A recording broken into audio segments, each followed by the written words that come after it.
Hello, কি অবস্থা সবার? আশা করি ভালো আছেন। আজকে আমি দেখাবো কিভাবে আমরা বাড়িতেই খুব সহজেই লেবুর রস দিয়ে ছানা তৈরি করতে পারি। আসলে বাড়িতে তৈরি করার মানে হচ্ছে আমার বাইরের খাবারের প্রতি আসলেই তেমন আর কোনো ভরসা নেই। মানুষ যখন নিজের বিবেক বেছে বিক্রি করে আর কি, ব্যবসাপাতি বা মানুষকে ঠকায়।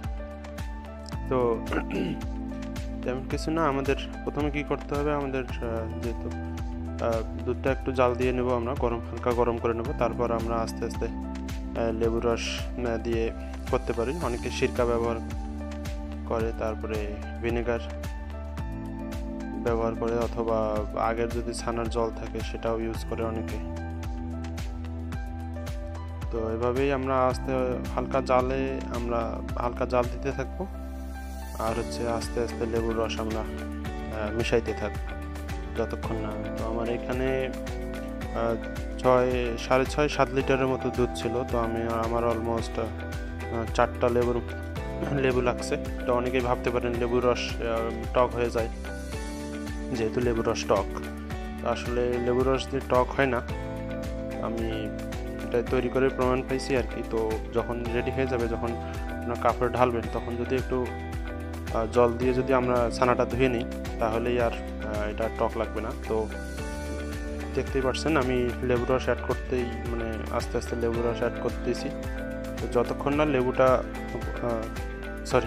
দুধটা যতক্ষণ ফাইটা যাচ্ছে না, মানে লাইগা যাচ্ছে না নিজের সাথে, যতক্ষণ না দেখবেন পানি চলে আসতেছে দুধটা থেকে, ততক্ষণ আমরা লেবুর রস অ্যাড করতে থাকবো।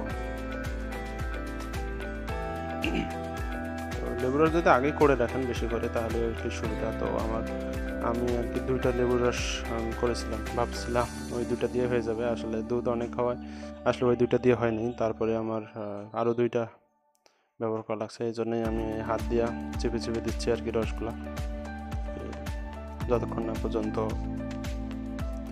ছানাটা আমাদের রেডি হচ্ছে।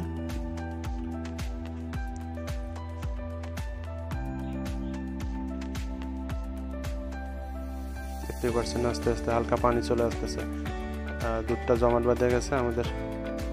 দুধগুলো পানি দেখেন, ছানাটা আলাদা হয়ে গেছে, পানিটা আলাদা হয়ে যাচ্ছে আস্তে আস্তে, পুরোপুরি হয়ে গেছে। এখন শেষ পর্যায়ে এসে দেখেন পানি হয়ে গেছে দুধটা। তো আমাদের হয়ে গেছে। আমরা এখন চুলাটা অফ করে দেবো, যেহেতু আমাদের হালকা আছে ছিল দুধটা, পুরোপুরি পানি হয়ে গেছে।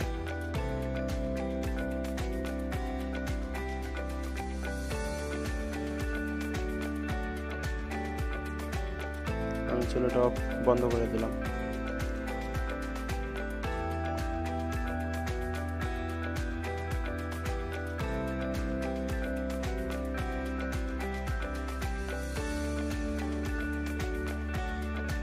এখন আমাদের পরিষ্কার একটা সুতি কাপড় নেওয়া লাগবে। পরিষ্কার সুতি কাপড় নিয়ে আমরা ওইখানে আর কি ছানাটা ঢালবো। সুতি কাপড় নেওয়ার সুবিধাটা হচ্ছে, সুতি কাপড়টা হচ্ছে একটু আপনাদের জন্য আর কি, মানে শরীরের জন্য ভালো। আর সুতি কাপড়টায় জলটাও তাড়াতাড়ি, পানিটা তাড়াতাড়ি আর কি ছাঁকনি হয়ে যাবে। তো আমি দেখতে পাচ্ছেন আমি অতিরিক্ত পানি দিয়ে ধুয়ে নিচ্ছি ছানাটা, যাতে আমার ছানাটা টক না হয়।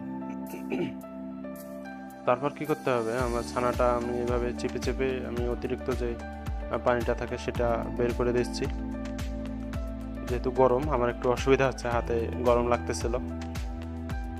দেখতেই পাচ্ছেন যে ছানাটা থেকে ধোয়া উঠতেছিল, এবং চেপে চেপে পানিটা বের করে দেবেন। তাহলে হবে কি, ছানাটা ছানার যে দলাটা, ওটা ঠিকভাবে একে অপরের সাথে লেগে থাকবে, মানে দলাটা ভালোভাবে হবে ছানার। তো তারপর লাস্টে আমরা কি করব, আমরা একটা গিট দিয়ে দেবো ছানার, একটু টাইট করে আমরা গিট দিয়ে দেবো, যাতে ছানাটা মানে পাশাপাশি লাগিয়ে থাকে। যার ফলে কি হবে, আমাদের ছানাটা আমরা যে শেপেই দিতে চাই ওই শেপটা আমাদের চলে আসবে। তো দেখতে পাচ্ছেন আমি একটু টাইট করে বাঁধার চেষ্টা করতেছি, যাতে বাঁধা হয়ে যায়। তারপরে লাস্টে আমরা ছানাটাকে একটু ঝুলিয়ে রাখবো কিছুক্ষণের জন্য, যাতে অতিরিক্ত যে পানিটা থাকে সাথে পড়ে যায়। ধন্যবাদ।